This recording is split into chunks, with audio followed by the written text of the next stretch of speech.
Good evening and welcome everyone to STEM Night. My name is Rachel McCluskey and I'm a student here at Unionville and at the Technical College High School.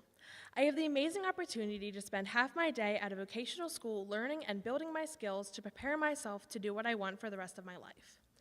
Now, most people wouldn't think of culinary arts as a STEM program. It's not as obvious as, say, like a robotics or a computer science program.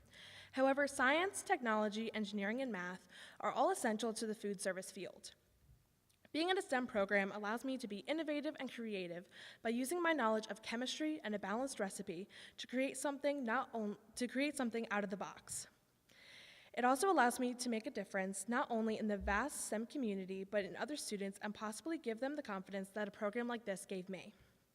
I found that I thrive in an environment that allows me to use my hands and problem solve. STEM gave me a way to find something that I love and not be ashamed, as many students shy away from programs like the ones demonstrated here tonight because there is a stigma that they are too difficult or only made for a certain group of people. However, I urge you all to look at the options here and provided by our school district to really see these programs for what they are. Thank you all for coming tonight. Speaking of creativity in STEM programs, this question would be for Kaylin and Rachel. What motivates you to be involved in STEM courses and programs, and what interests you about this approach? So for me, interest and curiosity really drove why I wanted to pursue STEM. Growing up, both of my parents were lawyers, and that track seemed fun. It was cool, but I wanted to see what else was out there, and going into STEM fields, it was a fascinating way to look at the world in a different light. One of my favorite subjects is chemistry, and as was mentioned earlier, the great thing with chemistry is it can connect to other subjects, and even better, my teachers encouraged me to look at it in different ways and explore more about the world through chemistry.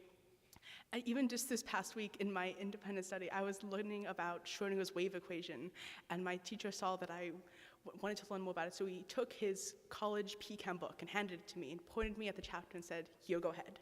And I spent the whole class period just learning as much as I could about it. It was incredible. I would like to touch on what Sassman said about not really knowing that you're learning about STEM, because I feel like in my program, which is culinary arts, it's not an obvious program that would be involved with STEM.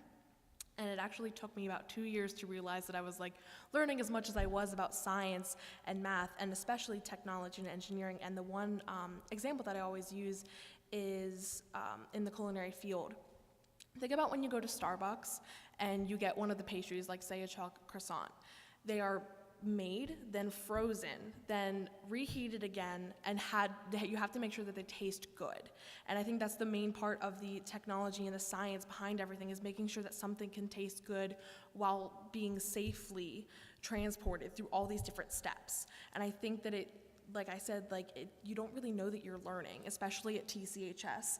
I feel like I go and I cook something, or I work in the restaurant for 2.5 hours in the day, and it's just, for me, it's fun.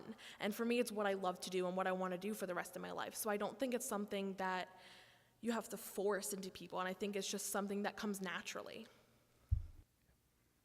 And with that, the other thing going into STEM fields is if you don't have any background information, that's totally okay. I know going to robotics, it took me probably 3 months to learn what an Allen wrench was. It was a little sad, that's not common, I swear. And even going into chemistry or going to physics, it all builds, but it's because the introductory courses really help teach you those basics, and the teachers are wonderful at making sure you really understand the information as you go along. This is my second year of having the pleasure of being involved in this panel, and for the second year in a row, you two continue to inspire me with your enthusiasm and your dedication. It really is exciting to see how much you enjoy the courses that you take, which leads me to another question. What about the gender gap in certain STEM fields, and what can we do to encourage more women to work in STEM fields? Let's start with our two young ladies here, and then we'll move across the panel. All right, so I think the main thing about the gender gap is the stigma, not only about in STEM fields, but about women in STEM fields. And that's one thing that I've really seen that stigma being broken at TCHS. We actually have one of my friends, Jessa, is the only girl in the HVAC program, and she's absolutely amazing. And I think that it's mainly showing like girls at a young age and women that it's okay to be interested in something that's a masculine dominated field. It doesn't mean it's a masculine field, it just means that it's dominated by them. And I think we really need to break that barrier and think about and just show girls that it's okay to be interested in something that maybe someone else isn't. And I think that's the main thing right now in our society and media in 2017 still, that we are teenagers are so conscientious about what other people think. And I think that's one thing that we really need to think about is like, I have gotten to this part where I love to cook and I love science. Forensics is one of my favorite classes that I'm taking this year, and I'm just have to stop being afraid and just really speak up and just say like, yes, I'm a woman, but I'm also a person who loves what I do. Awesome, thank you. And going on with that, one way to really show that women can be something that they should be in STEM is showing figures like some of the people we see up here who are females, who are eloquent and fun and funny, and who love what they do, to show that it's normal and it's fun, and you're not going to be stuck in that dull, drab cubicle doing calculus for the rest of your life. What are the most important skills needed to be successful in a STEM class at the high school for our students and our teachers? All right, so the one thing that I want to talk about was like the work ethic and just being motivated. Like I said before, when I go into my culinary program, I don't even know I'm learning, and just like it just comes naturally to me, but it doesn't come naturally for most people. And I think that just like being motivated, having that work ethic of just wanting to learn, not necessarily like you said, Ms. Sussman and Ms. Schaefer, just wanting to get that A. I think and wanting to go into college and just like needing that part of it. I think it's wanting to learn. I think it's just having that curiosity of what could happen next. And I think that's the one thing that I love about my forensic science class. I don't have Ms. Schaefer, I have Mr. Burgess.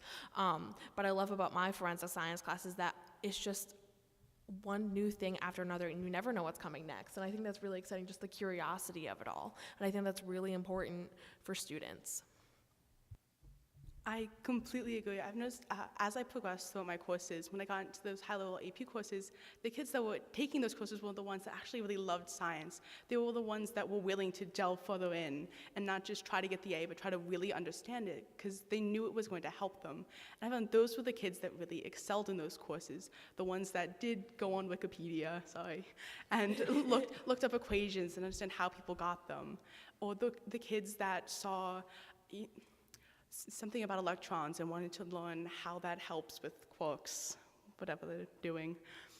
And it's great going from those classes, it's amazing. And it's always a shame to see the kids that don't like it, who think it's too hard, who don't think they're ever going to use it. And it kind of breaks my heart, because if you do like it, it is so much easier. You almost feel like you're not learning, and it's incredible.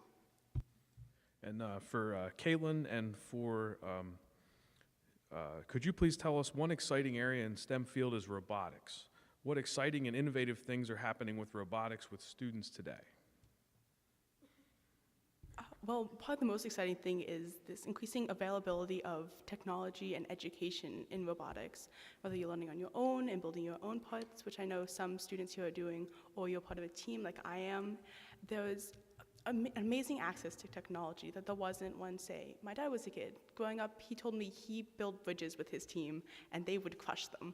And while destruction's a lot of fun, we have these amazing new ways to build, whether it's through 3D printing or through the wood cutting that you guys do, the lasers, and it's incredible that we can, hop on a computer and make a part and print it. What's even more incredible is that more and more there are classes to teach this stuff, whether it's through teams like what I'm part of, or through the tech ed classes, or through classes over the summer at colleges, like places like Cornell have some. If I'm interested in robotics in particular, Kaylin, where can I go right after this to learn more about that? Our stand, come take a look. We'll answer any question you have. A bunch of our students will be there. You can drive the robot, and we can let you know about opportunities now to get involved, later to get involved, anything you want to know. Awesome, thank you. And that concludes our list of formal questions for the group. Is there anyone here in the audience who has a question for any one of our panelists here this evening? My question is for Rachel. I was just curious, my eldest child is a middle school student. I'm curious to know when you started your interest in the culinary, and I'm not familiar again with the high school, so was this something that you were interested in middle school, or when does it start that you started going to the technical school and showed that interest? Well, my dad, who's actually sitting in the back, started to teach me how to cook when I was 4 years old. And that until at 4 years old, I'm very lucky to say from that point on, I knew exactly what I wanted to do with my life. Because it was Sunday mornings, I would wake up early to watch my dad cook in the kitchen. And one day he goes, "Help me chop an onion," and just showed me how to chop an onion. And that from then I was hooked. So I think up until that point, I was just very curious and I wanted to know more about the field. And it wasn't until about 8th grade that I even knew that that TCHS existed. And we had a presentation in the middle school in the auditorium. And I remember almost exactly what was said because I was just so fascinated. And I went home and I talked to my parents and I said, this is what I want to do. Unionville is the only school that goes to TCHS that allows freshmen to go. And I think that's fantastic because that shows the dedication that these kids want to learn something new and want to work with their hands, and I think it's just fantastic.